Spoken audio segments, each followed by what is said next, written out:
Good morning everyone. तर तुम्हा सर्वांचं स्वागत आहे परत एकदा तुमच्या स्वतःच्या हक्काच्या ज्ञान प्रबोधिनी या यूट्यूब चॅनलमध्ये. तर जे काही अंगणवाडी सेविका, मदतनीस, आशा स्वयंसेविका आणि गटप्रवर्तक ताई आहेत, तर त्यांच्यासाठी मी आज खूप मोठी अशी गुड न्यूज घेऊन आलेले आहे. कारण की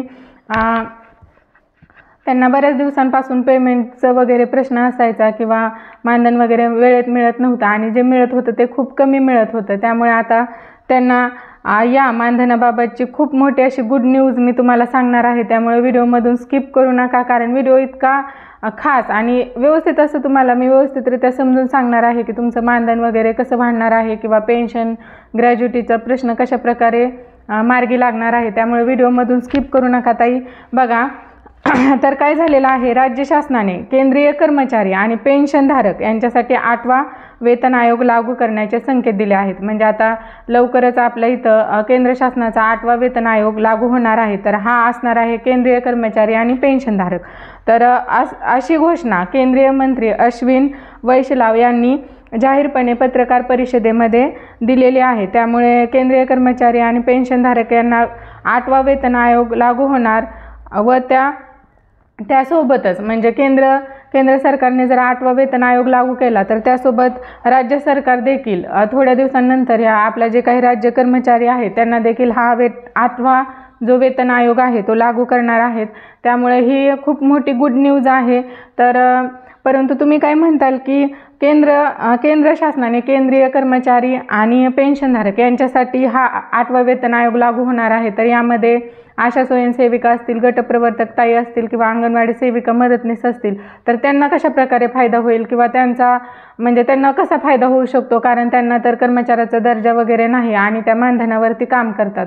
तर तुम्हाला हेच मी आजच्या व्हिडिओमध्ये सांगणार आहे की आपल्याला कशा प्रकारे या 8व्या वेतन आयोगाचा फायदा होणार आहे. त्यामुळे व्हिडिओ स्किप करू नका. बघा, व्यवस्थितरित्या मी तुम्हाला समजून सांगते की आपला लाभ कसा होणार आहे.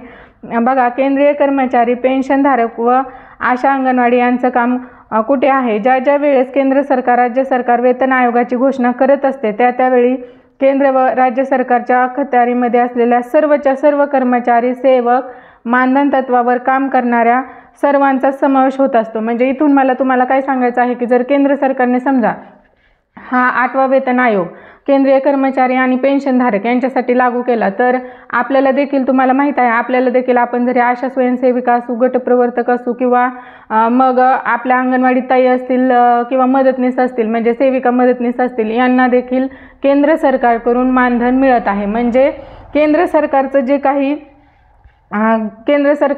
काही म्हणजे देण्याचा जो काही वाटा आहे त्यामध्ये आपला देखील जरी आपण मानधन तत्वावरती काम करत असू तरी देखील आपला त्यांच्याकडे म्हणजे आपल्या कामाचा वाटा आपला केंद्र सरकारकडे आहे. त्यामुळे त्यामध्ये निश्चितच वाढ होऊ शकते. म्हणजे केंद्र सरकार जे काही आपल्याला मानधन देत आहे किंवा प्रोत्साहन भत्ता वगैरे देत आहे ठराविक कामं करण्यासाठी किंवा राष्ट्रीय कार्यक्रम राबवण्यासाठी वगैरे, तर त्यामध्ये निश्चितच वाढ होणार आहे ताई. त्यामुळे बघा, म्हणूनच मी म्हणत आहे की ही अतिशय महत्त्वाची अशी गुड न्यूज आहे. कारण जर बघा 186% जर पगार वाढ केंद्र सरकार या 8व्या वेतन आयोगाअंतर्गत केंद्रीय कर्मचारी आणि पेन्शनधारक यांना करत आहेत, तर त्यांच्या अखत्यारीत काम करणारे सर्वच कर्मचारी, मग ते भले मानधन तत्वावरती असू किंवा वेतन तत्वावरती असू, त्यांना देखील अशा प्रकारचे 186% 100% वाढ होणार आहे ताई. आता याचा पुरावा मी तुम्हाला सांगते की बघा, ज्यावेळेस 2006 आणि 2016मध्ये वेतन आयोग लागू झाला, म्हणजे सुरुवातीला जेव्हा 2006मध्ये वेतन आयोग लागू झाला त्यावेळेस किमान वेतन होतं 6,000. तर त्यानंतर ज्यावेळेस 2016मध्ये वेतन आयोग लागू झाला तर त्यावेळेस किमान वेतन झालेलं आहे 18,000. म्हणजे जर एवढी वाढ, म्हणजे ह्या महागाईच्या तत्वावरती जर केंद्र सरकार जर वेतन वाढ करत असेल किंवा त्याचं जे काही किमान वेतन असेल ते जर 6 वरून 18वरती करत असेल तर 100% 2016मध्ये म्हणजे आता जो काही 8वा वेतन आयोग येणार आहे त्यामध्ये निश्चितच या किमान वेतनामध्ये वाढ होणार आहे.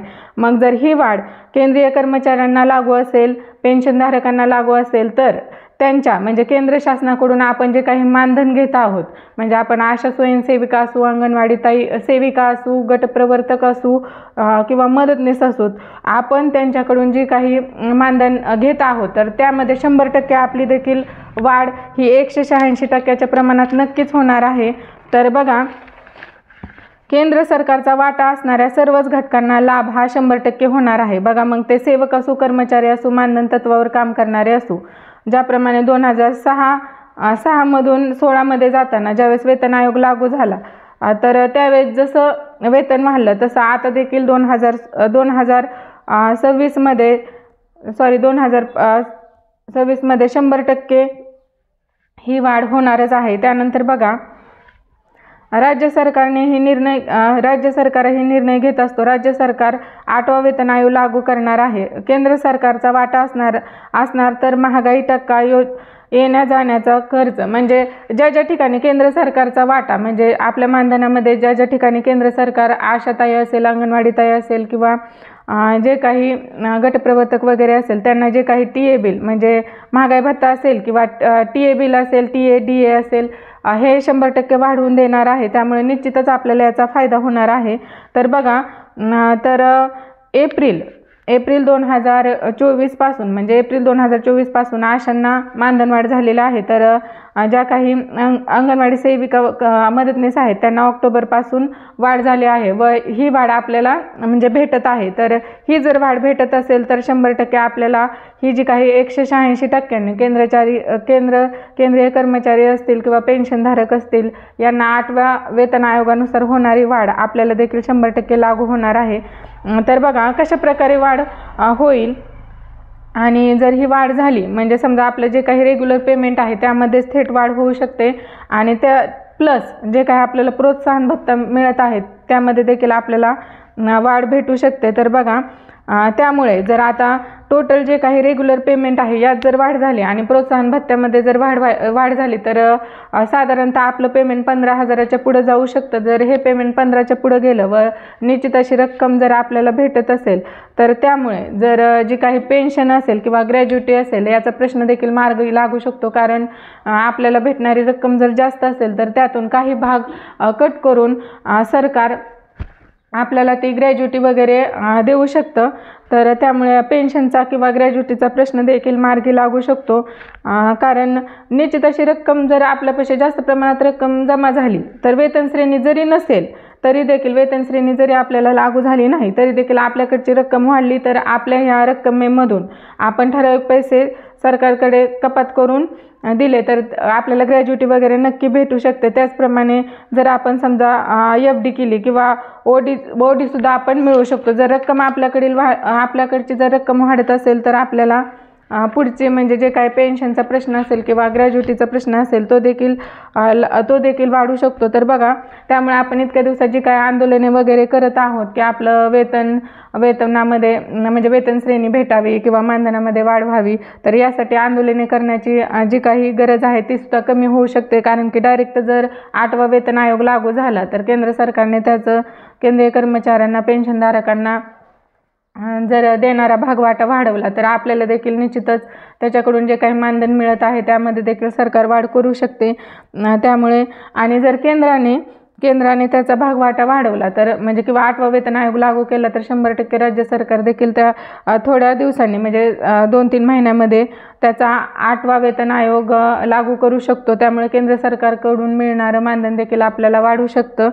त्याचबरोबर जर जे काही बॅकलॉग आहे ते देखील सरकार भरून काढू शकतं. म्हणजे समजा केंद्र सरकारने अगोदर 8वा वेतन आयोग लागू केला आणि राज्य सरकारने नंतर केला तरी देखील राज्य सरकार त्याचा बॅकलॉग भरून काढून आपल्याला सुरुवातीपासून पैसे मिळू शकतात. त्यामुळे मला एवढं सांगायचं आहे यातून टोटली की जर केंद्र सरकारनं 8वा वेतन आयोग लागू केला तर 100% आशा स्वयंसेविका, गटप्रवर्तक, अंगणवाडी सेविका, मदतनीस यांच्या मानधनामध्ये 100% वाढ होणार आहे व त्यांचा प्रोत्साहन भत्ता देखील वाढणार आहे. कारण केंद्राने वाढ केली तर थोड्या दिवसांनी राज्य सरकार देखील हा 8वा वेतन आयोग लागू करू शकतो. त्यामुळे आपल्याला दोन्ही सरकारकडून जे काही मानधन मिळत आहेत एकंदरीत मानधन व प्रोत्साहन भत्ता यामध्ये वाढ होऊ शकते व जास्तीची रक्कम जर आपल्याकडे आली तर त्यातून आपण आपल्या पैशाची कपात होऊन आपल्याला ग्रॅज्युटी किंवा पेन्शनचा प्रश्न देखील मार्गी लागू शकतो. त्यामुळे हा 8वा वेतन आयोग आशा स्वयंसेविका, गटप्रवर्तक, अंगणवाडी ताई, मदतनीस यांच्यासाठी खूप मोठी गुड न्यूज घेऊन येणार आहेत. तुम्हाला जर हा व्हिडिओ आवडला असेल तर व्हिडिओला लाईक, शेअर आणि कमेंट करायला विसरू नका. धन्यवाद.